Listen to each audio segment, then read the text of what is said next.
Hello students, आज का अपना टॉपिक है इलेक्ट्रोमैग्नेटिक रेडिएशन, जिसको विद्युत चुम्बकीय विकिरण कहते हैं। अब इसको हम लोग क्यों पढ़ रहे हैं, इसकी ज़रूरत क्यों महसूस पड़ती है, उसको मैं क्लियर पहले बता देता हूँ। उसके बाद हम ये सारी चीज़ें स्टेप बाय स्टेप सीखेंगे।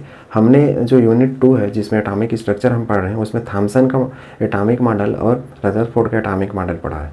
लेकिन रदरफोर्ड का जो एटॉमिक मॉडल था उसमें कुछ कमी रह गया था, क्योंकि उसमें कमी यह रह गया था कि रदरफोर्ड बोलते थे कि इलेक्ट्रॉन राउंड करते रहता है तो उससे इलेक्ट्रोमैग्नेटिक रेडिएशन निकलता है, अर्थात विद्युत चुम्बकीय विकिरण निकलता है। वो विकिरण निकलने से जो इलेक्ट्रॉन की ऊर्जा है वो धीरे धीरे ख़त्म हो जाएगी और इलेक्ट्रॉन एक समय ऐसे आएगा कि जो न्यूक्लियस अर्थात नाभिक है उसके अंदर समा जाएगा, जिससे जो हमारा एटम है वो अनस्टेबल हो जाएगा। अर्थात जो रदरफोर्ड है वो एटम अर्थात परमाणु कैसे स्थायी रहेगा या स्टेबल रहेगा, कैसे उसमें इलेक्ट्रॉन राउंड मारते रहेगा इस तरीके से, वो सब चीज़ के बारे में नहीं बताया था।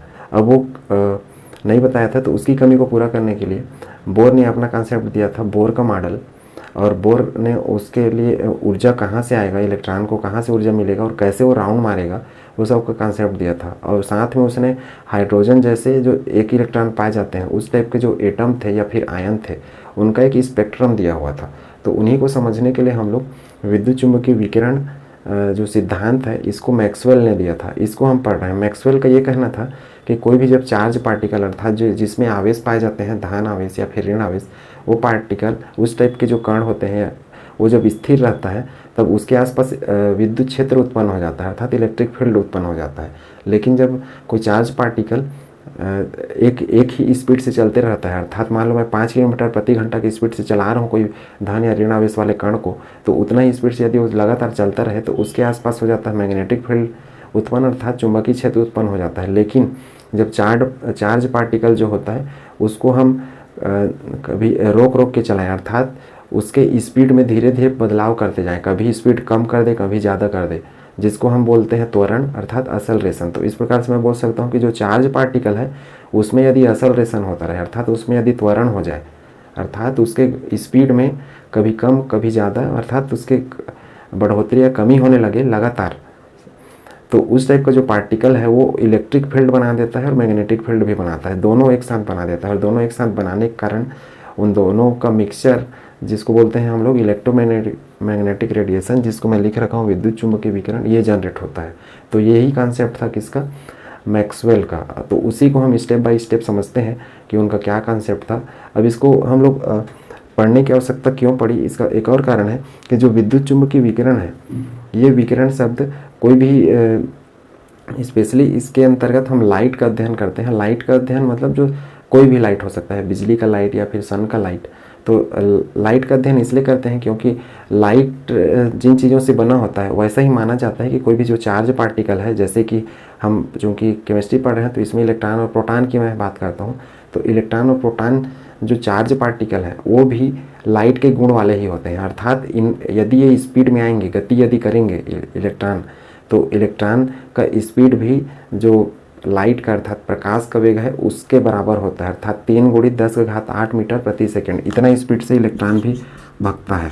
तो चूंकि लाइट पे सबसे ज़्यादा रिसर्च हुए हैं तो लाइट को ही रेफरेंस लेके हम लोग इलेक्ट्रॉन या प्रोटॉन जैसे चार्ज पार्टिकल की बात करते हैं। इसी वजह से हम लोग लाइट के ऊपर ही इलेक्ट्रोमैग्नेटिक रेडिएशन पढ़ रहे हैं। जितना सारा उसमें जो गुण रहेगा वही गुण इलेक्ट्रॉन प्रोटॉन में भी पाया जाएगा एक प्रकार से, और उसी को हम आगे अध्ययन करेंगे। तो पहले स्टेप में हम देख रहे हैं विद्युत चुम्बकीय विकिरण सिद्धांत, जिसको वेव थ्योरी भी बोलते हैं, जिसको मैक्सवेल ने दिया था।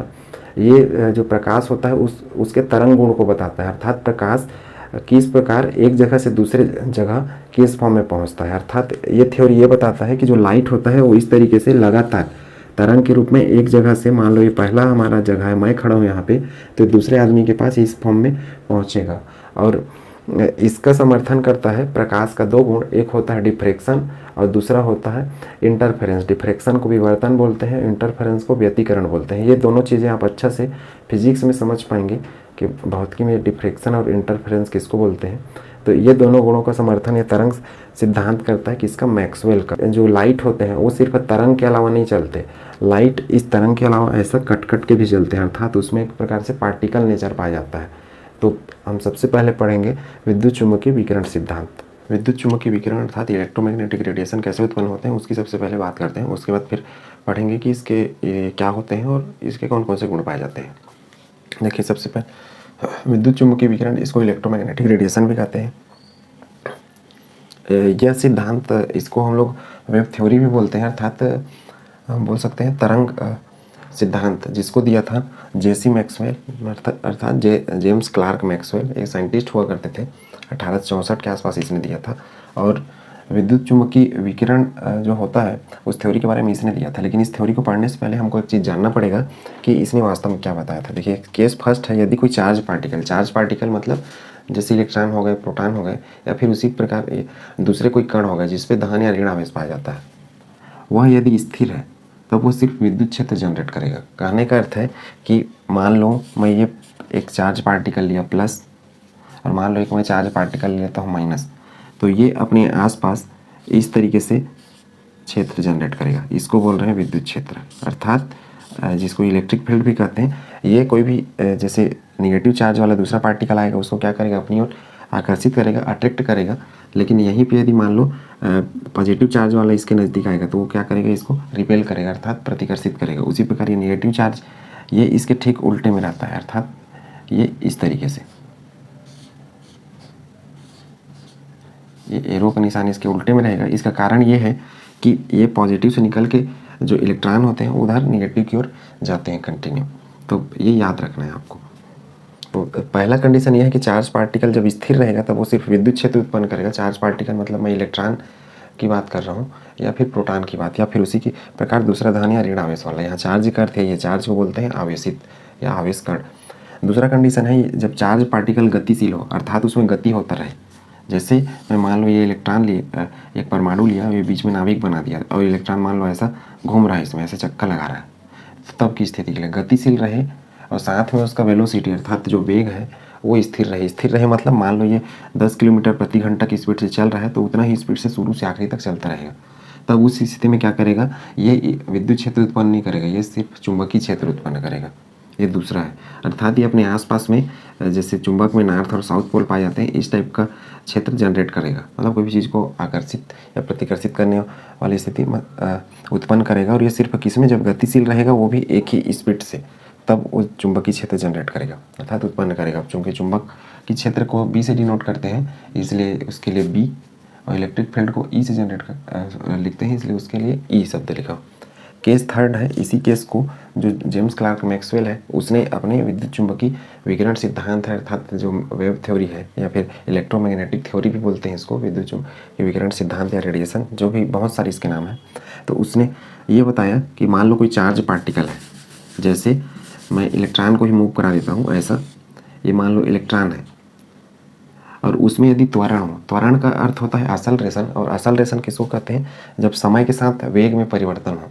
वेग में परिवर्तन मतलब उसके गति में, जैसे मैं मान लो एक पत्थर ऊपर की ओर फेंकता हूँ आसमान की ओर, तो होगा क्या उसमें ऊपर की ओर, चूँकि वायु के घर्षण के कारण वो शुरू में जब फेंकूंगा तो उसका स्पीड तेज रहेगा, लेकिन जब ऊपर से नीचे गिरेगा तो चूँकि वातावरण में वायु उपस्थित है तो उससे वो पत्थर के बीच में फ्रिक्शन होगा अर्थात घर्षण बल लगेगा, जिसके कारण पत्थर की गति क्या है, धीरे धीरे धीरे धीरे यहाँ तक आते आते कम हो जाएगा।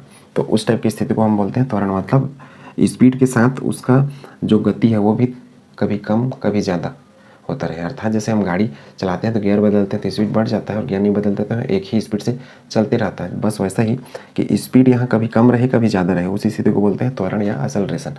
तो तीसरा कंडीशन ये है कि कोई चार्ज पार्टिकल जब घूमता रहे, चक्कर लगाता रहे या कहीं भी घूमता रहे, और इसका गति कभी कम कभी ज़्यादा हो, अर्थात इसका जो वेलोसिटी है, वेग है, वो स्थिर न रहे, कभी 10 किलोमीटर प्रति घंटा की स्पीड से चले, कभी 5 किलोमीटर प्रति घंटा की स्पीड से, तब इसमें क्या होता है, ये दोनों फील्ड जनरेट कर देता है, इलेक्ट्रिक फील्ड और मैग्नेटिक फील्ड।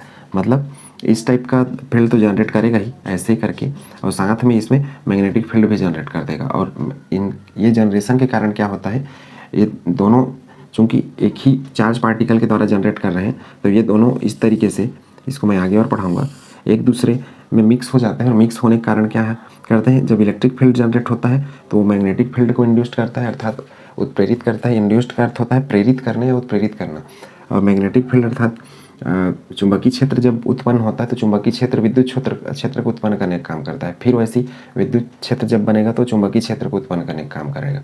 कहने का अर्थ है कि वो एक दूसरे को प्रेरित करते हैं कि आप पहले एक बार उत्पन्न होगे, उसके बाद फिर मैं मतलब जैसे मैं मान लो इसको इलेक्ट्रिक फील्ड बनाया, तो इसकी वजह से क्या है, इसमें एक चुंबकीय क्षेत्र बन जाएगा। उसके बाद ये चुंबकीय क्षेत्र तो बन गया, उसकी वजह से यहाँ पे फिर एक इलेक्ट्रिक फील्ड जनरेट हो जाएगा। इस तरीके से ये दो सब मिक्स होकर क्या बनाते हैं, विद्युत चुंबकीय विकिरण बनाते हैं। तो उम्मीद करता हूँ कि ये 3 कॉन्सेप्ट आपने समझ लिया होगा। इसके बाद ही मैं अभी स्टार्ट करता हूँ विद्युत चुंबकीय विकिरण किसको कहते हैं और क्यों कहते हैं। ये याद रखना कि जब कोई चार्ज पार्टिकल में था जिसमें धन या ऋण का चार्ज है वो स्थिर रहेगा तब वो सिर्फ विद्युत क्षेत्र उत्पन्न करेगा, और जब वो गति अवस्था में रहेगा अर्थात दौड़ेगा लेकिन एक निश्चित एक ही वेग के साथ, तब उसमें चुंबकीय क्षेत्र उत्पन्न होगा। तीसरा कंडीशन है कि वो दौड़े लेकिन उसका वेग बदलते जाए अर्थात जो उसमें त्वरण हो जाए, जिसको एक्सेलरेशन बोलते हैं, तब उसमें ये दोनों क्षेत्र एक साथ उत्पन्न होंगे और इन्हीं दोनों क्षेत्र के आपस में इंटरेक्शन से अर्थात उनके अंतःक्रिया से क्या उत्पन्न होता है, विद्युत चुंबकीय विकिरण उत्पन्न होता है। तो ये जो तीसरा वाला कंडीशन था इसको किसने देखा था, जेम्स क्लार्क मैक्सवेल ने। इनका कहना था कि जो लाइट होते हैं अर्थात जो प्रकाश की किरणें होती हैं वो इसी तरीके से गति करती हैं, वो भी किस फॉर्म में, वेव के फॉर्म में अर्थात तरंग के रूप में। ये देखिए इसमें जैसे पानी में तरंग उठता है वैसे ही मैं इसको तरंग के रूप में बनाया हूँ। अब इसको हम नेक्स्ट देखते हैं कि विद्युत चुंबकीय विकिरण का परिभाषा हम कैसे लिख सकते हैं, उसकी फिर गुण क्या क्या होते हैं। ठीक है, एक चीज़ और कि इसके बारे में आप फिजिक्स में भी डिटेल में पढ़ने वाले हैं। ये जो तीसरा सिद्धांत है ये चीज़ को समझने के लिए आपको न्यूटन का रिलेटिविटी अर्थात सापेक्षिता का सिद्धांत समझना होगा, तब ये चीज़ अच्छा से क्लियर समझ में आएगा। और राइट हैंड रूल समझना होगा। राइट हैंड मतलब फ्लेमिंग के दाएं हाथ का नियम समझना होगा, जिसको आपने मोटर या जनरेटर में पढ़ा होगा पहले कि मोटर और जनरेटर किस सिद्धांत पर काम करते हैं, उसको आपने 10th में पढ़ रखा होगा। तो उम्मीद करता हूँ कि ये तीनों कॉन्सेप्ट आपको समझ में आ गया होगा। याद रखना है आपको, स्थिर रहेगा, स्टेशनरी अवस्था में रहेगा तब इलेक्ट्रिक फील्ड बनेगा, गतिशील रहेगा वो भी कांस्टेंट वेलोसिटी के साथ अर्थात वेग स्थिर रहेगा मतलब एक ही वेग के साथ, तब सिर्फ चुंबकीय क्षेत्र निकलेगा। लेकिन जब गति करे और उसका वेग स्थिर न रहे अर्थात वो बदलता रहे अर्थात उसको हम बोल सकते हैं एक्सेलरेशन या जिसमें त्वरण हो जाए, तब उसमें दोनों फील्ड जनरेट हो जाएगा अर्थात ये दोनों एक साथ जनरेट हो जाएंगे। क्यों जनरेट होंगे, क्योंकि हमने पहले पढ़ा है कि स्थिर और दूसरा पढ़ा है गतिशील। अब त्वरण में क्या होगा, एक बार कोई चीज़ गति में रहेगा उसके बाद फिर उसका स्पीड बदलेगा, तो गति के बाद वो थोड़ा सा फिर बढ़ रहा है मतलब हल्का सा रुक रहा है, तो रुकने के कारण इलेक्ट्रिक फील्ड हो गया, और जब स्पीड बढ़ेगा तो उसके लिए मैग्नेटिक फील्ड। ये दोनों फील्ड अर्थात मैग्नेटिक फील्ड मतलब चुंबकीय क्षेत्र, ये दोनों एक साथ जनरेट होते हैं। जैसा कि मैंने थोड़ा देर पहले बताया कि जेम्स क्लार्क मैक्सवेल ने क्या कहा कि कोई भी चार्ज अर्थात कोई भी आवेश जो जिसमें धन या ऋण आवेश हो, वो यदि स्पीड के साथ वो यदि गति करे और उसका स्पीड लगातार बदलता रहे अर्थात उसमें एक्सेलरेशन हो जिसको त्वरण भी कहते हैं, तब उसमें वो क्या है, विद्युत क्षेत्र चुंबकीय क्षेत्र दोनों जनरेट हो जाता है। ये किसने देखा था, ये देखा था जेम्स क्लार्क मैक्सवेल ने, और उसी के आधार पर उसने विद्युत चुंबकीय विकिरण अर्थात इलेक्ट्रोमैग्नेटिक थ्योरी दिया था। और यह थ्योरी क्या बताता है, यह थ्योरी बताता है कि कोई भी जो लाइट होता है वह वेव नेचर का होता है अर्थात नदी के धार की तरह ऊपर नीचे इस तरीके से बढ़ते जाता है। उसको हम समझते हैं कि कैसे ये चीज़ें उत्पन्न होती हैं अर्थात इसको हम परिभाषा के रूप में कैसे लिख सकते हैं। उत्पन्न कैसे होती हैं इसको समझने के लिए आपको न्यूटन का सापेक्षिता सिद्धांत जिसको रिलेटिविटी थ्योरी बोलते हैं, रिलेटिविटी थ्योरी में क्या होता है कि एक चीज़ को स्थिर रखकर दूसरे को मोशन में माना जाता है।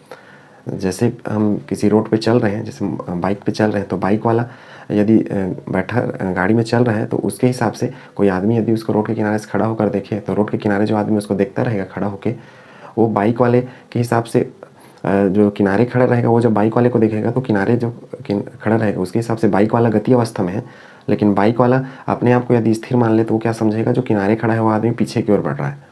मतलब गति के मायने दोनों के लिए अलग अलग बदल जाते हैं अर्थात जो आदमी स्पीड में है उसके लिए गति के मायने अलग है और जो आदमी स्थिर है उसके लिए गति के मायने अलग है। तो इन्हीं दोनों का तुलना करके इलेक्ट्रिक और मैग्नेटिक फील्ड जनरेट होता है, उस सिद्धांत को समझते हैं। ये चीज़ें फिजिक्स की हैं तो फिजिक्स में आप वो चीज़ें डिटेल पे समझ पाएंगे। हम यहाँ पे सिर्फ जानेंगे कि इलेक्ट्रिक फील्ड और मैग्नेटिक फील्ड जिसको विद्युत क्षेत्र चुंबकीय क्षेत्र भी कहते हैं, वो कैसे एक दूसरे से इंटरेक्ट करते हैं अर्थात कैसे आपस में अंतःक्रिया करते हैं, एक दूसरे से जुड़ते हैं और कैसे उससे इलेक्ट्रोमैग्नेटिक वेव बनता है। ये जो हम पहला कंसेप्ट पढ़ रहे हैं और लाइट के बारे में पढ़ रहे हैं, और ये हम क्यों पढ़ रहे हैं, ये हम पढ़ रहे हैं हमारा जो तीसरा नंबर का परमाणु मॉडल है, बोर का परमाणु मॉडल, उसके कंसेप्ट को समझने के लिए हम पहला सिद्धांत पढ़ रहे हैं जो कि लाइट के वेव नेचर को बताता है, इलेक्ट्रोमैग्नेटिक थ्योरी। इसके बाद 2 और सिद्धांत पढ़ेंगे जो कि लाइट के पार्टिकल नेचर अर्थात जो लाइट होता है वो कण के रूप में भी जाता है, उसको पढ़ेंगे बाद में और डिटेल में पढ़ेंगे जिसमें हम डी ब्रोगली का भी पढ़ेंगे, तो हम वहाँ पे अभी नहीं जाते, अभी हम इसकी बात करते हैं। जेम्स क्लार्क मैक्सवेल ने दिया था। देखिए, जब किसी चार्ज में त्वरण होता है, अर्थात कोई असलरेटेड चार्ज रहता है, तब यह विद्युत क्षेत्र अर्थात इलेक्ट्रिक फील्ड और मैग्नेटिक फील्ड दोनों जनरेट करता है, अर्थात दोनों डेवलप कर देता है, और ये दोनों एक दूसरे के लंबवत होते हैं। अर्थात ये जो फील्ड बनेंगे, इलेक्ट्रिक फील्ड और मैग्नेटिक फील्ड, एक दूसरे के परपेंडिकुलर होंगे। अब कैसे परपेंडिकुलर होंगे, और वह भी किस दिशा में होंगे? वह होंगे चार्ज के, अर्थात आवेश के संचरण की दिशा में। आवेश के संचरण को बोलते हैं प्रोपेगेशन। संचरण की दिशा में, अर्थात डायरेक्शन ऑफ प्रोपेगेशन, दिशा में। अब ये क्या होता है, इसको समझने के लिए सबसे पहले देखिए, मैं डायग्राम बनाता हूँ कि कैसे। ये देखिए, हम ले रहे हैं 3 प्रकार का अक्ष। इसको मैं मान लेता हूँ एक्स डायरेक्शन, इसको मैं मान लेता हूँ वाई डायरेक्शन, और इसको मान लेता हूँ मैं जेड डायरेक्शन। उम्मीद करता हूँ ये चीज़ आपको दिख रहा होगा। अब हम मान के चलते हैं कि जो हमारा इलेक्ट्रॉन है वो इस दिशा में बढ़ रहा है आगे, और वो भी कभी गति को कम, कभी गति को स्पीड, क्योंकि हम एक चार्ज पार्टिकल ले रहे हैं ना, अर्थात कोई आवेशित कण। तो हम इलेक्ट्रॉन भी मान सकते हैं, प्रोटॉन भी मान सकते हैं, जिस पे प्लस का चार्ज या किसी में माइनस का चार्ज, ऐसा कोई भी पार्टिकल हमको मानना है। मैं मान लेता हूँ कि मेरा जो इलेक्ट्रॉन है वो इस एक्स दिशा में बढ़ रहा है, वो भी कैसे, कभी स्पीड कम, कभी ज़्यादा, फिर कम, कभी ज़्यादा, ऐसा। मतलब उसमें क्या हो रहा है, एक्सेलरेशन होता है, हो रहा है, त्वरण हो रहा है। त्वरण मेरे ख्याल से आप समझ गए होंगे किसको कहते हैं। स्पीड का कम या ज़्यादा होना समय के साथ, वो क्या कहलाता है, त्वरण कहलाता है। तो उस हिसाब से मैं इस लाइन को थोड़ा सा बड़ा कर देता हूँ, या फिर इसको दूसरे कलर से दिखा देता हूँ, तो आपको क्लियर समझ में आएगा कि हम इसको मैं दिखा देता हूँ रेड कलर से, कि ये जो एक्स डायरेक्शन है ये क्या हो जाएगा, इस डायरेक्शन में हमारा जो इलेक्ट्रॉन है वो आगे बढ़ रहा है, और वो भी स्पीड को कम ज़्यादा करते हुए। अब कैसे इसमें इलेक्ट्रिक फील्ड और मैग्नेटिक फील्ड जनरेट होगा उसको देखते हैं।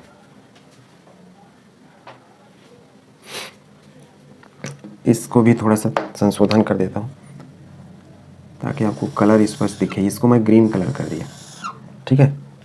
अब मैं मान लेता हूँ कि ये वाला जो वाई वाला अक्ष है ये हमारा इलेक्ट्रिक फील्ड का दिशा है, और ये वाला जो ग्रीन वाला है वो हमारा कैसा है, मैग्नेटिक फील्ड का। मतलब एक तरफ से इलेक्ट्रिक फील्ड निकलेगा, दूसरी तरफ से मैग्नेटिक फील्ड। हमने पहले पढ़ा ये चार्ज पार्टिकल जब गति करेगा, देखो त्वरण होगा, तब उसमें विद्युत क्षेत्र और चुंबकीय क्षेत्र दोनों उत्पन्न होता है। विद्युत क्षेत्र को ई से रिप्रेजेंट करते हैं इलेक्ट्रिक फील्ड, और चुंबकीय क्षेत्र को बी से रिप्रेजेंट करते हैं, क्योंकि फिजिक्स में उसको बी से ही रिप्रेजेंट किया जाता है। इसको आप क्लियर समझ लेंगे। अब देखिए इलेक्ट्रिक फील्ड कैसे होता है, इलेक्ट्रिक फील्ड इस तरीके से जनरेट होता है, ऐसा। अब ये इसको मैं क्यों बोल रहा हूँ ऐसा परपेंडिकुलर, ये देखिए इस अक्ष के 90 डिग्री पे है, मतलब ये ऐसा कुछ है, ये अक्ष है, और ये मैंने क्या किया, ऐसा कर रखा है, और इसी के ऊपर ऐसे ऊपर नीचे हो रहा है। तो इस अक्ष के हिसाब से ये क्या हो जाएगा, ऐसा खड़ी लाइन यदि मैं बनाऊंगा तो ये सब 90 डिग्री पे बनेंगे, तो उसी को लंबवत बोल रहा हूँ, परपेंडिकुलर बोल रहा हूँ। अब नेक्स्ट ये है कि ये जो मैग्नेटिक फील्ड है वो कैसे जनरेट होगा। ये था इलेक्ट्रिक फील्ड, अब मैग्नेटिक फील्ड कैसे जनरेट होगा उसके देखिए।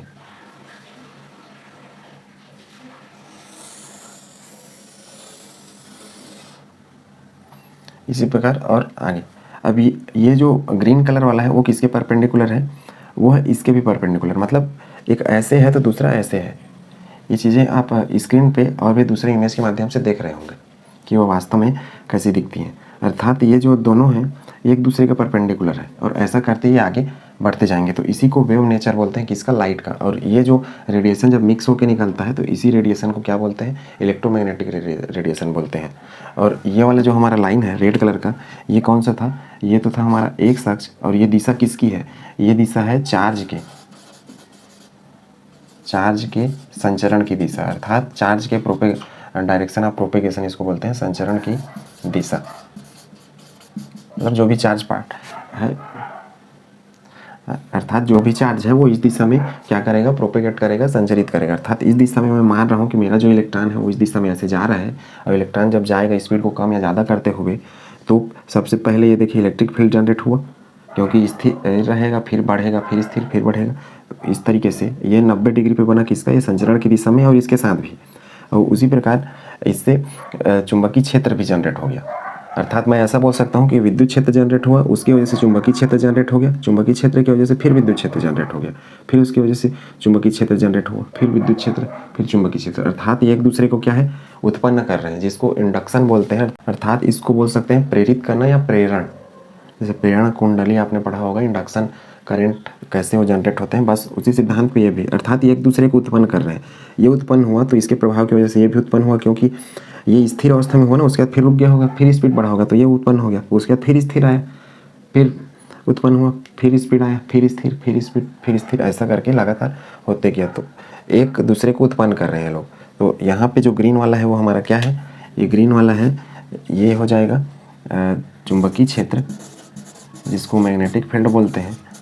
और जो ब्लैक वाला है वो क्या है, ये हमारा है विद्युत क्षेत्र। तो उम्मीद करता हूँ ये कैसे प्रोपेगेट करते हैं, कैसे जाते हैं विद्युत चुम्बकीय जो विकिरण है अर्थात रेडिएशन है वो कैसे विद्युत चुम्बकीय क्षेत्र उत्पन्न करते हैं, उस चीज़ की बात को।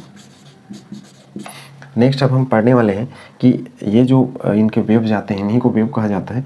अब इनके छोटे छोटे टर्म्स पढ़ने वाले हैं। ये नीचे गड्ढा में बैठ गया, या फिर ऊपर उड़ गया, या फिर एक इसका पूरा सर्कल चला यहाँ से पूरा यहाँ तक, उसके बाद फिर ऐसा ही स्टार्ट हो गया।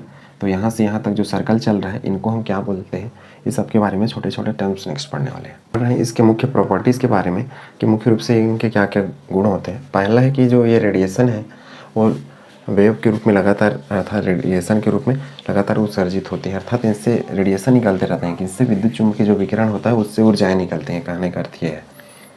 दूसरा ये विद्युत क्षेत्र चुम्बकीय क्षेत्र में दोलन करते हैं। दोलन मतलब इन चीज़ों को कहा जा रहा है, ऐसा मतलब ऊपर नीचे ऐसे हिलते रहते हैं, तो उनको कह रहे हैं दोलन।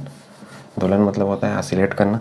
तीसरा इनका वेलोसिटी अर्थात इनका जो स्पीड है वो प्रकाश के लाइट की स्पीड के बराबर होता है। और लाइट का स्पीड हम जानते हैं 3×10⁸ मीटर प्रति सेकंड। तो ये मान याद रखना है। सी यहाँ लाइट के वेलोसिटी के लिए है। जब हम किसी पार्टिकल के वेलोसिटी पढ़ेंगे तो सी की जगह हम वी लिखना स्टार्ट करेंगे, वो हम नेक्स्ट पढ़ेंगे। चौथा, इन्हें माध्यम की आवश्यकता नहीं होती। अर्थात जो इलेक्ट्रोमैग्नेटिक रेडिएशन है अर्थात ये वेव है, EMR इसको बोल सकते हैं शॉर्ट में, इनको किसी माध्यम की आवश्यकता नहीं होती। अर्थात इसको ले जाने के लिए हवा पानी की उसकी ज़रूरत नहीं पड़ती है, सीधे चले आते हैं। जैसे सूर्य का रोशनी, सूर्य की रोशनी के लिए यदि बाहर में हवा ना रहे तब भी हमारे तक पहुँचेगा। कांच में यदि ढांक दे तब भी हम तक पहुँचता है। उसी प्रकार जैसे टेलीफोन हो गया, टेलीफोन का जो रेडिएशन है वो भी इसी का उदाहरण है। या फिर सैटेलाइट से जो रेडिएशन आता है अर्थात जो डिश टीवी या जो भी छतरी लगे रहते हैं उनका भी रेडिएशन इसी सिद्धांत पर काम करता है। अर्थात वो भी इलेक्ट्रोमैग्नेटिक रेडिएशन के एक सरल उदाहरण है। या फिर जो भी सैटेलाइट रहते हैं उनसे भी जो रेडिएशन निकलते हैं हम तक अर्थात जिसके माध्यम से हम तक पहुंचता है कोई भी जानकारी, वो भी इसका उदाहरण है। या टीवी का सिग्नल हो गया कि उसके लिए भी माध्यम की आवश्यकता नहीं पड़ती है। माध्यम मतलब हम किसी बंद कमरे में रहेंगे या कांच की दीवार में भी रहेंगे या जहाँ पे हवा नहीं रहेगा उस जगह भी ये चीज़ें पहुँच पाएंगी, इसका अर्थ ये है। अब हम पढ़ रहे हैं कैरेक्टरिस्टिक्स ऑफ इलेक्ट्रोमैग्नेटिक रेडिएशन अर्थात विद्युत चुम्बकीय विकिरण के एक प्रकार से लक्षण या उसको कौन कौन से गुण के आधार पर हम समझ सकते हैं, जान सकते हैं। पहला होता है तरंग दैर्घ्य, जिसको बोलते हैं वेव लेंथ, और इसको लेमडा से शो करते हैं। लेमडा का निशान है दो लगातार गर्त या श्रृंग के बीच की दूरी। अब देखिए मैं चित्र बनाया हूँ, मैं सिर्फ एक को ही लिया हूँ। जैसे मैं यहाँ पे इलेक्ट्रिक फील्ड लेता था तो उसी फील्ड को लिया हूँ। मैग्नेटिक को भी ले सकते हैं, लेकिन समझने के लिए हमको सिर्फ एक ही फील्ड को लेना पड़ेगा, तब समझ में आएगा। अब देखिए ये जो गड्ढा वाला हिस्सा है उसको बोलते हैं गर्त, इसको ट्रफ बोलते हैं अंग्रेजी में। और ये उभरा वाला हिस्सा है उसको बोलते हैं श्रृंग या क्रेस्ट। और ये जो यहाँ जो प्रोपेगेशन है अर्थात ये जो डायरेक्शन है हमारा जो चार्ज जाता था वहाँ से ये गड्ढे का मतलब यहाँ से यहाँ तक का दूरी, जिसको मैं ब्लैक कलर से दिखाया हूँ, इसको आयाम अर्थात एम्पलीट्यूड बोलते हैं। उसी प्रकार यहाँ से यहाँ तक का दूरी ये क्या वो भी क्या कहलाता है, आयाम कहलाता है। तो मैं इसमें लिखा दो लगातार गर्त या श्रृंग के बीच की दूरी। दो लगातार गर्त या श्रृंग का अर्थ ये है, देखिए श्रृंग ये भी श्रृंग, तो इनके बीच की दूरी अर्थात यहाँ से यहाँ तक का दूरी हम क्या बोलेंगे, लेमडा बोलेंगे अर्थात तरंग दैर्घ्य बोलेंगे, जिसको वेव लेंथ कहते हैं। अब इसका यूनिट क्या होता है, यूनिट हो सकता है ढेर सारा, जैसे और उसके लिए हमको याद करना पड़ेगा। जैसे 1 फर्मी, ठीक है, 1 फर्मी मीटर बराबर होता है 10⁻15 मीटर। ये याद रखना, यूनिट कन्वर्जन में भी मैं ये चीज़ आपको बताया हूँ। 1 पिकोमीटर बराबर होता है 10⁻12 मीटर। 1 एंगस्ट्रॉम बराबर होता है 10⁻10 मीटर, क्योंकि हमको मीटर के फॉर्म में ही लेना है। उसके बाद क्या हम लिख सकते हैं, 1 नैनोमीटर बराबर होता है 10⁻9 मीटर। 1 माइक्रोमीटर बराबर होता है 10⁻6 मीटर। और क्या लिख सकते हैं हम लोग, 1 मिलीमीटर बराबर 10 घात ऋण 3 मीटर और 1 सेंटीमीटर बराबर 10 घात ऋण 2 मीटर। तो कहने का अर्थ है कि आपको ये यूनिट कन्वर्जन पता होने चाहिए। ये कोई भी यूनिट में दे सकता है इसका मान, हमको इसका ज़रूरत पड़ेगा न्यूमेरिकल क्वेश्चन सॉल्व करने में। तो उम्मीद करता हूँ आपने तरंग दैर्घ्य समझ लिया होगा, जिसको वेवलेंथ बोलते हैं, जिसको लैम्बडा से दिखाते हैं। नेक्स्ट हमारा जो दूसरा है वो है आवृत्ति, इसको बोलते हैं फ्रीक्वेंसी। और इसको ये वी जैसे दिख रहा है लेकिन वी नहीं है, इसको ऐसा बनाते हैं न्यू, अर्थात इस तरीके से इसको न्यू बोलते हैं। न्यू ये ग्रीक वर्ड है, अंग्रेजी में फ्रीक्वेंसी कहते हैं। देखो, किसी बिंदु से 1 सेकंड में गुजरने वाले तरंग दैर्घ्य या कंपन की संख्या। किसी बिंदु से अर्थात मान लो मैं ये पॉइंट लिया या फिर ये पॉइंट ले रहा हूँ या कोई भी पॉइंट, तो ये जो घूमते घूमते जा रहे हैं ना तरंग, इनकी संख्या को बोला जा रहा है आवृत्ति। मतलब 1 सेकंड में जितना जा पाएगा यहाँ से, चाहे 1 चला जाए, 2 चला जाए, 3 चला जाए। अब इसके लिए हमारे पास सूत्र होता है न्यू बराबर वी बाई लेमडा। ये किस केस में? वी यहाँ वेलोसिटी ऑफ लाइट है अर्थात प्रकाश का वेग है, और ये वेव लेंथ ऑफ लाइट अर्थात प्रकाश का तरंग दैर्घ्य। यदि हम इलेक्ट्रोमैग्नेटिक रेडिएशन या विद्युत चुम्बकीय विकिरण की बात करूँ, तब यहाँ न्यू का अर्थ मैं मानूंगा, सॉरी वी का अर्थ मानूंगा मैं सी, और ये लेमडा। मतलब हम इनको इंटर्न कन्वर्जन कर सकते हैं, दोनों लगभग एक ही है। ये लाइट के लिए है और ये इसके लिए है इलेक्ट्रोमैग्नेटिक रेडिएशन के लिए। मैं उल्टा बोल दिया, ये प्रकाश के लिए वेग है और ये प्रकाश का तरंग दैर्घ्य अर्थात वेवलेंथ। ये वेलोसिटी ऑफ लाइट, इसको हम बोलेंगे कुल मिला के ये भी वेलोसिटी ही है किसका? विद्युत चुम्बकीय विकिरण का। और ये क्या है? ये है तरंग दैर्घ्य किसका? विद्युत चुम्बकीय विकिरण का। मतलब हम क्या बोल सकते हैं, ये वेग हो जाएगा, वेग EMR जिसको मैं बोल रहा हूँ इलेक्ट्रोमैग्नेटिक रेडिएशन अर्थात विद्युत चुम्बकीय विकिरण। और ये क्या हो जाएगा? तरंग दैर्घ्य, तरंग दैर्घ्य किसका? इसी इलेक्ट्रोमैग्नेटिक रेडिएशन का। तो दोनों फॉर्म में आपको याद रखना है। जनरली ये ट्रेंड ज़्यादा चलता है nu equal to c by lambda का। तो ये फार्मूला आप याद रखें, अच्छे से रट लें। अब इसका यूनिट क्या होता है? इसका यूनिट होता है सेकेंड इनवर्स अर्थात प्रति सेकंड। इसी को बोल देते हैं हर्ट्ज, HZ से भी दिखा देते हैं। ठीक है, ये किसका यूनिट है? फ्रीक्वेंसी का, हर्ट्ज, या फिर बोल सकते हैं अंग्रेजी में साइकिल पर सेकेंड। अर्थात 1 सेकंड में कितना बार इस पॉइंट को क्रॉस करके जो ये वेव है वो जाते हैं। तो इसी को हर्ट्ज से भी दिखाते हैं, इसी को पर सेकंड से भी दिखाते हैं। तो उम्मीद करता हूँ आपने आवृत्ति और तरंग दैर्घ्य, जिसको वेवलेंथ, आवृत्ति को फ्रीक्वेंसी और तरंग दैर्घ्य को वेवलेंथ कहते हैं, ये दोनों टर्म्स आपने समझ लिया होगा। अब यहाँ पे हम कैसे शो करें कि आवृत्ति कौन सा चीज़ है? तो आवृत्ति यहाँ पे शो करते नहीं बनेगा, क्योंकि एक सेकेंड में कितना बार ये सब वेव है ना जो रेड कलर के दिख रहे हैं, वो वेव कितना बार 1 सेकंड में जाएगा वो हमको यहाँ से पता ही नहीं चलेगा, क्योंकि हम एक सिर्फ इमेज चित्र बनाए हुए हैं और इसमें कितना बार जाने वाला है वो चीज़ हमको नहीं दिखेगा। अब हम इसके बाद नेक्स्ट पढ़ेंगे एम्पलीट्यूड। वेवलेंथ और फ्रीक्वेंसी अर्थात तरंग दैर्घ्य और आवृत्ति के बाद अब हम पढ़ रहे हैं तीसरा इसका जो कैरेक्टर है। मुख्य रूप से जो 3 कैरेक्टर हैं वही डिसाइड करते हैं कि जो इलेक्ट्रोमैग्नेटिक वेव्स है अर्थात विद्युत चुम्बकीय विकिरणें हैं वो किस प्रकृति के होंगे। जैसे पहला मैं बताया वेवलेंथ, जिसको तरंग दैर्घ्य बोलते हैं। तरंग दैर्घ्य किसको बोलते थे? ये जो क्रेस्ट हो गया, 2 क्रेस्ट के बीच का दूरी, या फिर बोल सकते हैं 2 गर्त अर्थात यहाँ से यहाँ तक का ये जो बीच का दूरी, गर्त को ट्रप बोलते हैं अंग्रेजी में। तो यहाँ से यहाँ तक का बीच का दूरी क्या कहलाता है? वेवलेंथ कहलाता है। इसके बाद हमने फ्रीक्वेंसी पढ़ा था। फ्रीक्वेंसी मतलब आवृत्ति, और 1 सेकंड में कितना बार मतलब कितना साइकिल ये तरंग चलता था उसको बोलते थे। अर्थात 1 सेकंड में ये कितना बार यहाँ पे घूम के आगे चला गया तरंग, उसको बोलते थे आवृत्ति। दूसरा था। तीसरा हम पढ़ रहे हैं आयाम। अब आयाम किसको कहेंगे? जैसे कि इसमें मैं लिखा हुआ हूँ, ये वाला जो गड्ढा है जिसको हम गर्त बोल रहे हैं, और ये वाला जो ऊंचा हिस्सा है जिसको श्रिंग बोल रहे हैं अर्थात क्रेस्ट बोल रहे हैं। तो ये जो गड्ढा है अर्थात गहराई, किसका गहराई? ट्रफ अर्थात गर्त का गहराई, और ये जो क्रेस्ट है उसका ऊंचाई, इनको बोला जाता है आयाम। ठीक है, तो हम लिख सकते हैं इस तरीके से, तरंग के गर्त की गहराई या श्रिंग की ऊंचाई। यहाँ तरंग क्यों मैं लिखा हूँ बार बार? क्योंकि हम लोग इस थ्योरी में अर्थात इलेक्ट्रोमैग्नेटिक विद्युत चुम्बकीय विकिरण जिस का जो थ्योरी है, विद्युत चुम्बकीय विकिरण सिद्धांत जिसको मैक्सवेल ने दिया था, उसने यहाँ पे जो लाइट होता है उसके तरंग प्रकृति को बताने के लिए दिया हुआ था। अर्थात लाइट एक तरंग की तरह बहती है इस तरीके से ऊपर नीचे, जैसे नदी में पानी का धार चलता है उस तरीके से। तो उस वजह से हम लोग यहाँ पे ये सारी चीज़ें तरंग करके शब्द पढ़ रहे हैं। और इसकी तुलना स्पेशली जैसे जो लाइट है वो चूँकि पार्टिकल होता है और वेव दोनों नेचर का होता है, अर्थात तरंग और कण दोनों नेचर का होता है, और वो जिस स्पीड से जाते हैं उसी स्पीड से हम लोग इलेक्ट्रॉन या प्रोटॉन जैसे जो चार्ज पार्टिकल हैं वो भी जाएंगे, वो मान के हम लोग इस लाइट को पढ़ रहे हैं, क्योंकि लाइट के बारे में सबसे ज़्यादा डिस्कवरी हुआ था। तो इसीलिए जो लाइट के जितने सारे गुण थे वही गुण जो इलेक्ट्रॉन है या प्रोटॉन है, यदि हम मूव करना स्टार्ट करेंगे अपने जगह से तो उसमें भी वही सारे गुण पाए जाएंगे। ये मानकर हम लोग विद्युत चुम्बकीय विकिरण के अंतर्गत जो लाइट है उसका हम वेव नेचर अर्थात तरंग प्रकृति पढ़ रहे हैं। तो ये तो था आयाम, मतलब ये जो गहराई का लंबाई है ये, और ये जो ऊंचाई जिसको हम क्रेस्ट बोल रहे हैं या ट्रफ, तो इसको बोलते हैं आयाम। और ये होता है विकिरण की तीव्रता, अर्थात हम क्या बोल सकते हैं, जितना अधिक हमको आयाम मिलेगा, अर्थात आयाम का स्क्वायर होता है विकिरण की तीव्रता का समानुपाती। जितना अधिक हमको आयाम मिलेगा, अर्थात ये जितना बड़ा बड़ा लाइन मिलेगा, इसका अर्थ है कि जो हमको इलेक्ट्रोमैग्नेटिक रेडिएशन मिलने वाला है उसकी तीव्रता बहुत अधिक रहेगी, अर्थात जो जितना ज़्यादा तेज होगा उतना ही अधिक ये बड़े बड़े वेव हमको मिलने स्टार्ट होंगे।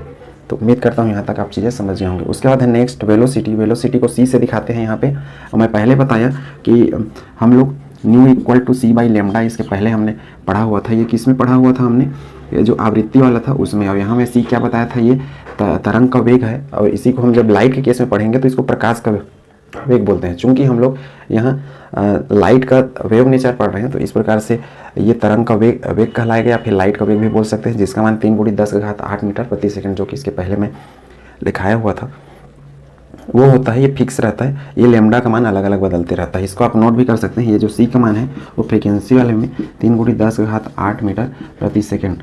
ये मैं इसको जो प्रॉपर्टीज हमने पढ़ा था वहाँ भी बताया था कि जो इलेक्ट्रोमैग्नेटिक रेडिएशन है उसका स्पीड और लाइट का स्पीड एक बराबर रहता है। तो ये मान आपको याद रखने पड़ेंगे, न्यूमेरिकल कैलकुलेशन में काम आएगा। और ये वेव लेंथ है, अर्थात तरंग दैर्घ्य। किसका तरंग दैर्घ्य, जो तरंग रहेगा उसका, अर्थात 2 ऊपर उठे हैं या 2 नीचे बैठे हैं, इनके बीच का जो ये गैप है, इस गैप को ही बोलते हैं वेव लेंथ अर्थात तरंग दैर्घ्य। ये तो पहले का चीज़ था।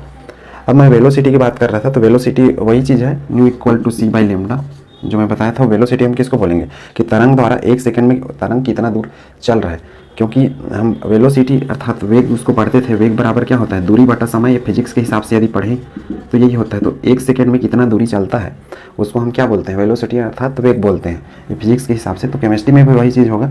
तो दूरी को हम किस में नापते हैं, जनरली मीटर में नापते हैं, उससे समय किस में नापते हैं, सेकंड में, इसलिए इसका यूनिट भी क्या हो जाएगा, मीटर बाई सेकंड। ठीक है। नेक्स्ट है तरंग संख्या, इसको बोलते हैं वेव नंबर। वेव नंबर को न्यू बार, हमने इसके पहले न्यू लिखा हुआ था ये आवृत्ति वाले केस में। अब इसके ऊपर मैं एक ऐसा लकीर बना देता हूँ, तो इसको हम बोलते हैं न्यू बार। न्यू बार, न्यू बार से दिखाते हैं किसको, तरंग संख्या को। अब तरंग संख्या क्या है, 1 सेंटीमीटर लंबाई में तरंगों की संख्या। अर्थात ये यदि मैं स्केल लूँ तो ये 1 सेंटीमीटर में कितनी बार ये ऐसा ऊपर नीचे कर लिया, तो इसमें कितने तरंग आएंगे उसको बोला जा रहा है न्यू बार। और इसका फार्मूला क्या होता है, nu bar equal to 1 by lambda. अब लेमडा क्या है आपने समझ लिया होगा। लेमडा है यहाँ पे वेव लेंथ अर्थात तरंग दैर्घ्य, जिसके बारे में हमने पहले पढ़ा। अर्थात न्यू बार क्या होता है, लेमडा का ठीक उल्टा होता है। ठीक है, अर्थात जो तरंग दैर्घ्य है उसका उल्टा होता है। अब इसके यूनिट की बात करूँ तो इसका यूनिट होता है, जनरली हम लेते हैं सेंटीमीटर इनवर्स में, क्योंकि इसको हम सेंटीमीटर मीटर सब चीज़ में नापते हैं। तो सबसे छोटा यूनिट सेंटीमीटर नाप लेंगे, और इसको मैं ऊपर ले जाऊँगा तो सेंटीमीटर इनवर्स हो जाएगा।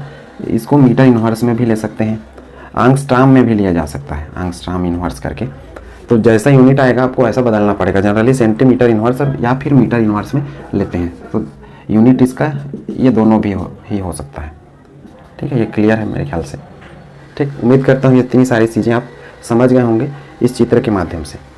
नेक्स्ट हम पढ़ रहे हैं तरंग का कालखंड, जिसको पीरियड ऑफ द वेव कहते हैं। एक तरंग को पूरा होने में लगा समय, अर्थात तरंग हम इसको किसके लिए बोल रहे हैं, ये जो इलेक्ट्रोमैग्नेटिक रेडिएशन है इनको तरंग बोल रहे हैं। तो इसको पूरा एक बार अर्थात एक पूरा सर्कल करने में जो समय लगेगा, एक सर्कल का अर्थ है ऐसा पूरा। ठीक है, अब इसको मैं मान लो ऐसा रोटेट कर दूं तो ये क्या बन जाएगा, ऐसा बन जाएगा ना पूरा गोल। तो इसको मैं बोल रहा हूँ एक सर्कल। तो एक सर्कल होने में अर्थात एक तरंग को पूरा होने में, यहाँ से पूरा यहाँ तक जाने में अर्थात एक क्रेस्ट वाला हिस्सा रहे और एक अर्थात ट्रफ वाला हिस्सा रहे, तो यहाँ से पूरा यहाँ तक आने में कितना समय लग रहा है उसको क्या बोल रहे हैं हम लोग, तरंग का कालखंड। और उसको हम कैपिटल टी से डिनोट करते हैं, और इसका फार्मूला होता है T equal to 1 by nu. और न्यू क्या है, ये होता है आवृत्ति किसका, तरंग का आवृत्ति, जिसको फ्रीक्वेंसी बोलते हैं। अब इसका हम यूनिट कैसे डिसाइड करेंगे, हम आवृत्ति के हिसाब से इसका यूनिट डिसाइड करेंगे। तो उम्मीद करता हूँ कि जो हमने 6 पॉइंट्स इसमें पढ़े और इसके अलावा इसके हमने प्रॉपर्टीज़ पढ़े, वो सब चीज़ें आपको स्पष्ट से समझ में आ गई होंगी। और कैसे इलेक्ट्रिक फील्ड और कैसे मैग्नेटिक फील्ड जनरेट होता था मैक्सवेल के हिसाब से, और मैक्सवेल ने कैसे जो इलेक्ट्रोमैग्नेटिक रेडिएशन है उसके तरंग गुण अर्थात वेव नेचर को बताया, वो चीज़ आपको क्लियर हो गया होगा। अब हमने अभी तक 2-3 सूत्र पढ़ा है जो कि हमको बहुत ज़्यादा ज़रूरत पड़ने वाला है आगे न्यूमेरिकल में। एक पढ़ा है फ्रीक्वेंसी का equal to c by lambda, एक पढ़ा है हमने nu bar equal to 1 by lambda.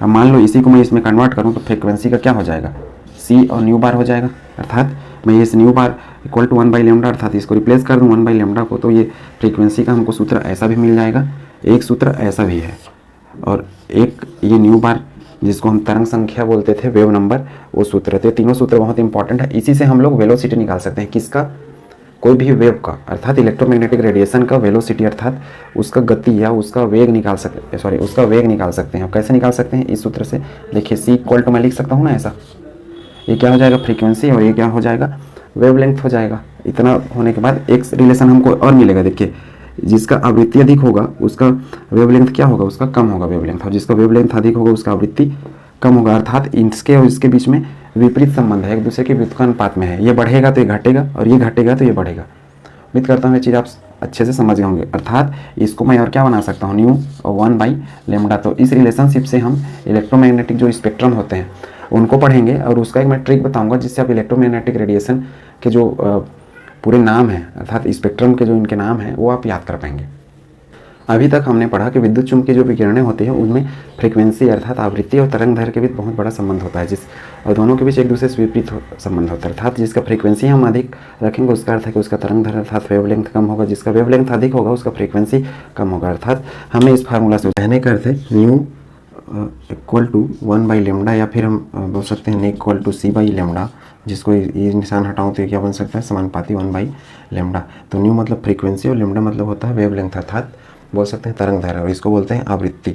तो आवृत्ति यदि हम बढ़ाएं तो लेमडा का मान कम होगा, और लेमडा को बढ़ाएं तो आवृत्ति का मान कम होगा। कहने का अर्थ है कि ये दोनों एक दूसरे के विपरीत हैं, अर्थात ये इन्वर्सली प्रोपोर्शनल है, अर्थात हम बोल सकते हैं कि ये व्युत्क्रमानुपात में है, मतलब ये रिलेशनशिप से। इसके पहले हमने आवृत्ति वाले में ये चीज़ को पढ़ रखा है। तो इसके हिसाब से हम यदि विद्युत चुम्बकीय जो विकिरणें होती हैं उनकी संख्या तो बहुत होती है, तो उन जिसमें से हम कुछ को ही देख पाते हैं, जिसको दृश्य बोलते हैं या विजुअल रेस बोलते हैं, उन्हीं को देख पाते हैं। और इनके जो प्रश्न आते हैं उसमें क्या है, जो विद्युत चुम्बकीय विकिरण है अर्थात इलेक्ट्रोमैग्नेटिक रेडिएशन, उनके नाम के हिसाब से वो चीज़ें याद करना बहुत कठिन हो जाता है। और इनका जब क्रम पूछ देता है कि कौन पहले आएगा, अर्थात किसका क्रम सबसे पहले है, किसका वेवलेंथ ज़्यादा है या किसकी फ्रीक्वेंसी ज़्यादा है, तो उसमें दिक्कत होता है। तो उसको हम एक ट्रिक के माध्यम से याद करेंगे। सबसे पहले मैं चीज़ लिखा हूँ उसको आप बस देखेंगे। देखिए ये लेमडा के बढ़ते हुए क्रम में इस तरीके से जब इलेक्ट्रोमैग्नेटिक रेडिएशन अर्थात विकिरणों को लिखा जाता है तब उसको बोलते हैं हम लोग विद्युत चुम्बकीय स्पेक्ट्रम। इसको मैं अंग्रेजी में लिख रहा हूँ, इसको कॉस्मिक रेस, कॉस्मिक रेस को हम हिंदी में बोला जाता है कॉस्मिक किरणें, कॉस्मिक किरणें।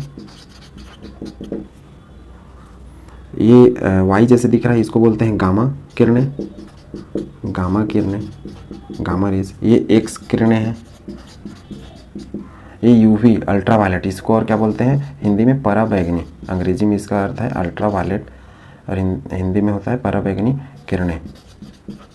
इसको मैं विबग्योर लिखा हूँ, विबग्योर मतलब 7 रंग होते हैं, इसको दृश्य किरणें बोलते हैं।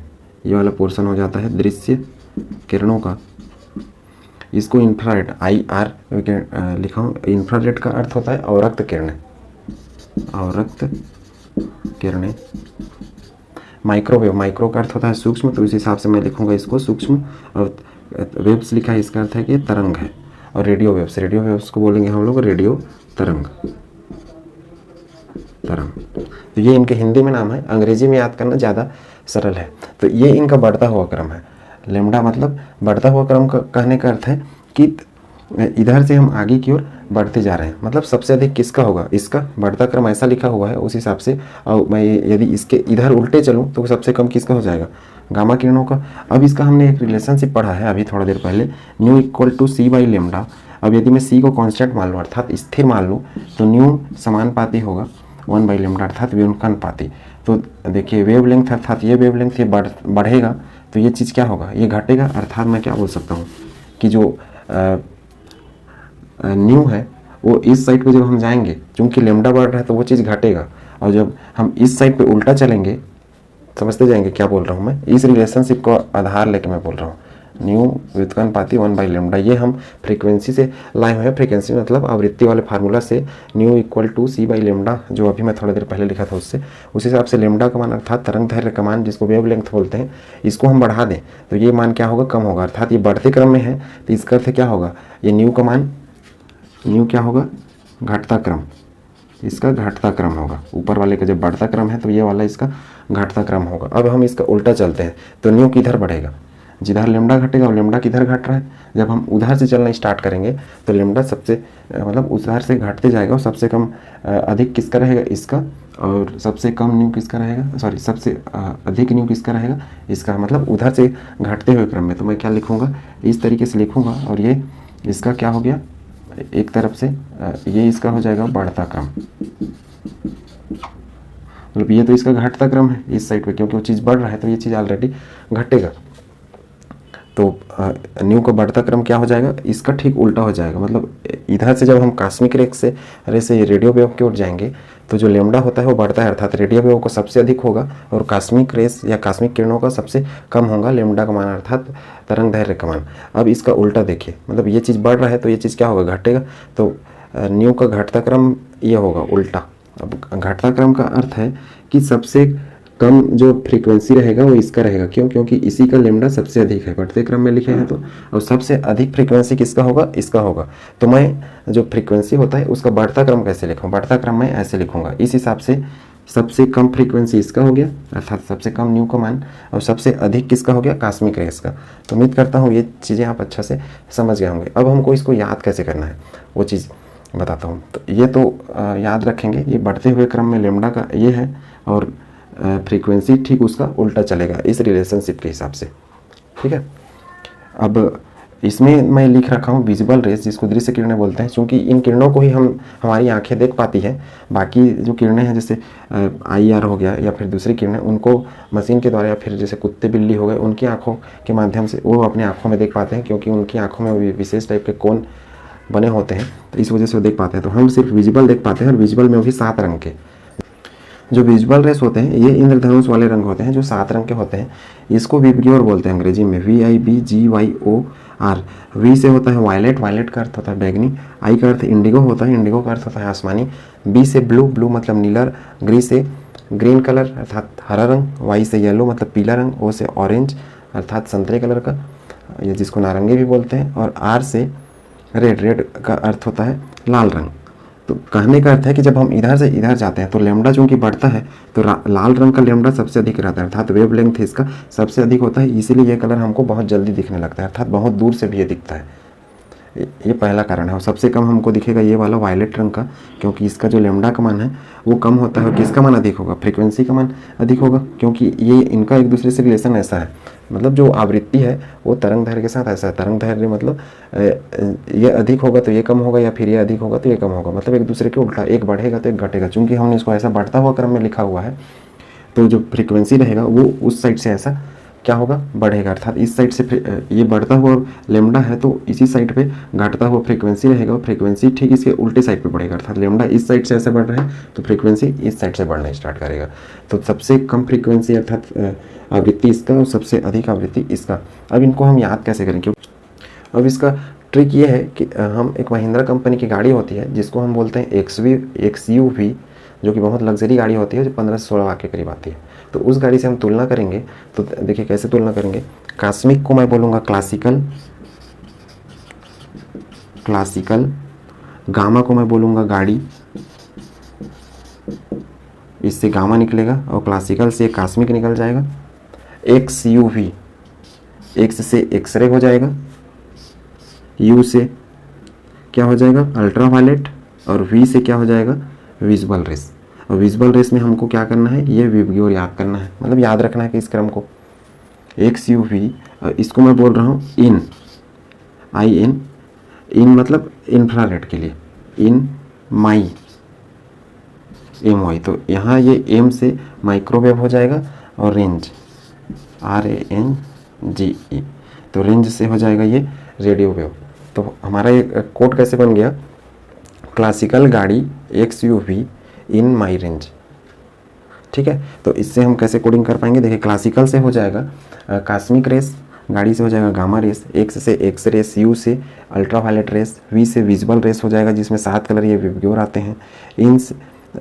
इन से क्या हो जाएगा इंफ्रारेड रेस जिसको अवरक्त किरणें बोलते हैं। एम से माइक्रोवेव रेस जिसको हम लोग क्या बोलते हैं सूक्ष्म तरंग, और रेंज में आर को ले लेंगे तो इससे क्या हो जाएगा रेडियो वेव रेस जिसको रेडियो तरंग बोलते हैं। तो उम्मीद करता हूँ ये ट्रिक आपको समझ में आ गया होगा। अब ये हमारा ट्रिक था इस क्रम से ही, ये कौन से क्रम में है, पूरा बढ़ते हुए क्रम में, किसके, इस लैम्डा के बढ़ते हुए क्रम में। अब देखिए पूछा है क्वेश्चन कि तरंग दैर्घ्य के बढ़ते क्रम में लिखिए, इसको घटता हुआ क्रम भी बोल सकता है।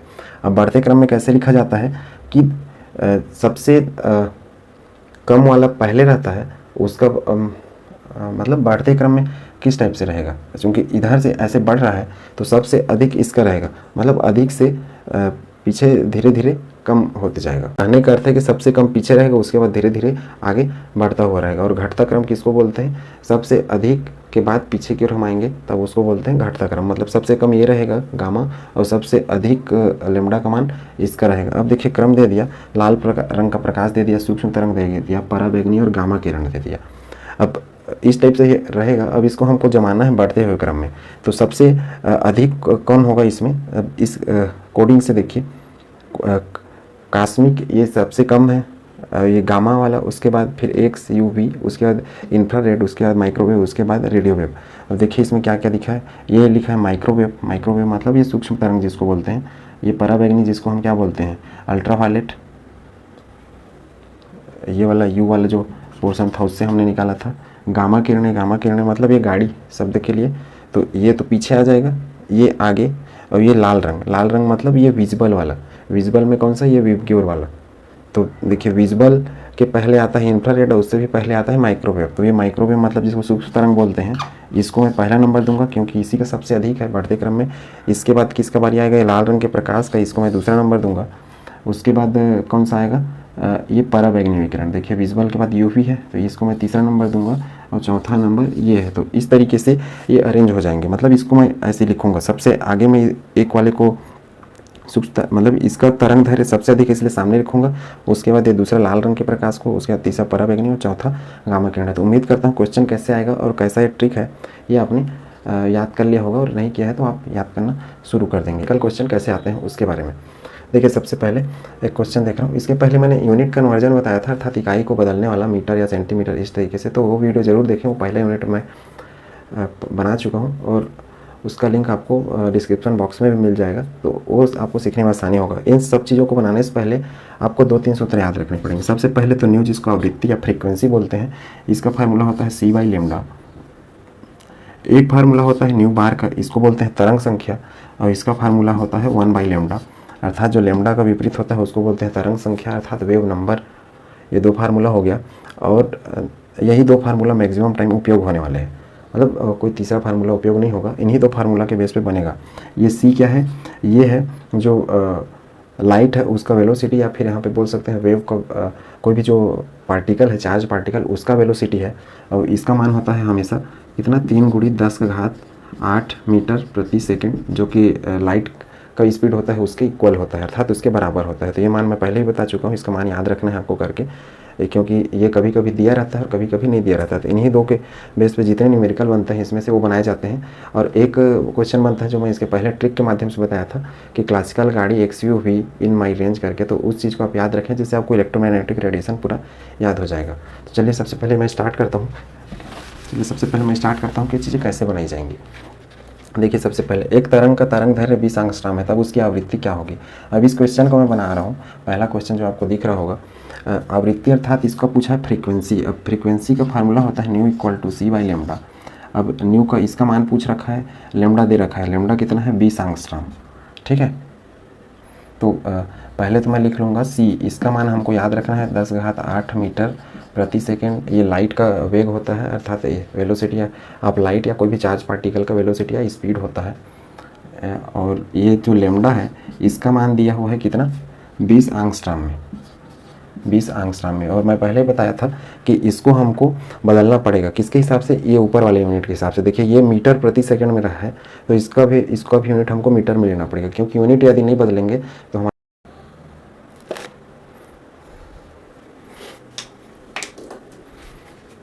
देखिए इसका यूनिट हम बदल रहे हैं, मीटर प्रति सेकंड है तो 1 एंगस्ट्रॉम बराबर, मैं पहले ही बताया था कि 1 एंगस्ट्रॉम बराबर 10 घात ऋण 10 मीटर होता है। चूंकि ये 20 एंगस्ट्रॉम है और ये 20 क्या है, मैग्नीट्यूड है, अर्थात 20 गुणा मैं करूँगा इसको, तो क्या हो जाएगा 20 गुणा 10 घात ऋण 10 मीटर। इसका अर्थ ये होता है, मान हम रख लेंगे तो न्यू का मान निकल जाएगा, क्या निकलेगा 3 गुणी 10 का घात 8 बटा 20 गुणी 10 का घात ऋण 10। अब इसको मैं ऊपर भेज दूंगा, अर्थात 10 घात ऋण 10 को 10 घात ऊपर 8 में, तो ऋण का निशान क्या हो जाएगा, प्लस में हो जाएगा, और ये क्या हो जाएगा 3 बटा 20, और ये क्या रहेगा 10 घात, ये लग जाएगा 18। अब इसको हम भाग दे के जो मान रहेगा उसको निकाल सकते हैं। तो इसका आंसर क्या आने वाला है वो आप मेरे को कमेंट बॉक्स में कमेंट करके बताएं। दूसरा क्वेश्चन मैं कर रहा हूँ, इसमें तरंग दैर्घ्य का मान दिया है 700 नैनोमीटर। अब ये नैनोमीटर दिया है तो उसको हम क्या बदलेंगे, उसको हम बदल देंगे मीटर में। क्या हो जाएगा बताइए, 700 गुणित 1 नैनोमीटर बराबर होता है 10 घात ऋण 9 मीटर, तो ये मीटर में बदल गया। अब इसको हम और सरल कर सकते हैं इस टाइप से, लेकिन नहीं करेंगे क्योंकि 700 क्या है, एक मैग्नीट्यूड है, उसको हम नहीं तोड़ सकते। तब आवृत्ति और तरंग संख्या, तब पूछा है ये न्यू का मान और पूछ रखा है न्यू बार का मान, जिसको तरंग संख्या बोलते हैं। तो इसको बनाने के लिए हम क्या करेंगे, मैं हिंट दे देता हूँ, इसके बाद इसको आप आगे से बना लेंगे। देखिए न्यू बराबर सी बाई लेमडा, ये न्यू पूछ रखा है तो इस सूत्र से बनेगा। सी का मान हम क्या रख लेंगे, 3 गुणी 10 का घात 8 मीटर प्रति सेकेंड। लेमडा का मान मैं ये जो निकाल लिया, ये मान हम रखेंगे, क्या लिखा हूँ मैं 700 गुणा 10 घात ऋण 9 मीटर, ये रख लेंगे तो क्या निकल जाएगा, हमारा न्यू निकल जाएगा। ठीक है, ये इसको निकालिए और इसका उत्तर लाइए, और जो भी आंसर आता है उसको बताइए। उसके बाद मैं सही आंसर क्या आएगा उसको अच्छे से बताऊँगा। उसके बाद नेक्स्ट है न्यू बार। न्यू बार का फार्मूला है 1 बाई लेमडा। ठीक है, न्यू बार अर्थात तरंग संख्या का। कहने का अर्थ है कि आपको न्यूमेरिकल क्वेश्चन बनाने के लिए फार्मूले याद करने पड़ेंगे। फार्मूला यदि याद नहीं रहता है तो आप नहीं बना पाएंगे। अब ऐसे क्वेश्चन आपको 11th स्टैंडर्ड पे बहुत कम पूछे जाते हैं। ये नीट या जेई के या फिर कोई भी कंपटीशन परीक्षाएं होती है उस लेवल पे पूछे जाते हैं, जैसे पीईटी हो गया या फिर पीएटी पीपीएचडी, इस टाइप के जो स्टेट वाले एग्जाम होते हैं या फिर सेंट्रल के एग्जाम होते हैं कंपटीशन वाले, उसमें पूछे जाते हैं। तो 1 बाई लेमडा अर्थात कितना हो जाएगा 700 इंटू 10⁻⁹। तो इसको हम करेंगे तो इसके बाद हमको क्या मिल जाएगा, ये न्यू बार मिल जाएगा। ठीक है, तो उम्मीद करता हूँ ये चीज़ें आप अच्छे से बना लेंगे। और न्यू बार का यूनिट क्या होगा, ये यूनिट मैं आपको तरंग संख्या वाले जो पोर्शन पढ़ा रहा था, कैरेक्टरिस्टिक्स अर्थात इनके लक्षण में, किसमें, विद्युत चुंबकीय विकिरणों के, तो वहाँ पे आपको वो चीज़ आसानी से मिल जाएगा। तीसरा क्वेश्चन में लेमडा पूछ रखा है, तो आवृत्ति क्या दिया है 1500 किलो हर्ट्स। देखिए 1500 किलो हर्ट्स में है। अब किलो, हमने आवृत्ति का यूनिट पढ़ा है सिर्फ हर्ट्स, हर्ट्स बोलते हैं इसको, ये ऐसा लिखते हैं हर्ट्स, या फिर इसी को बोल देते हैं पर सेकंड ऐसा, या पर साइकिल पर सेकंड ऐसा करके, तो दोनों हो सकता है। अब हर्ट्स में के सामने दिया किलो, तो किलो मतलब होता है 1000। ठीक है, तो हम इसको क्या बदल देंगे, 1500 गुणित 1000 में को मैं और क्या लिख सकता हूँ 10 घात 3, और ये क्या हो जाएगा हर्ट्स, मतलब जो किलो हर्ट्स है उसको मुझको इस फॉर्म में बदलना पड़ेगा हर्ट्स में। तो इस तरीके से हम लोग न्यू का निकाल लेंगे, और न्यू इक्वल टू क्या होता है सी बाई लेमडा। तो इनको मैं रिप्लेस कर दूंगा तो क्या बन जाएगा, lambda equal to c by nu. Formula ये ऐसा कन्वर्ट हो जाएगा। और यहाँ पे मैं क्या लिखूँगा 3 गुणी 10 का घात 8, और यहाँ पे लिखूँगा मैं इस मान को। तो इस तरीके से इसका आंसर आ जाएगा। तो उम्मीद करता हूँ ये चीज़ें आप अच्छे से बना लेंगे और आंसर आपसे आ जाएगा। आज के लिए बस इतना ही, थैंक यू।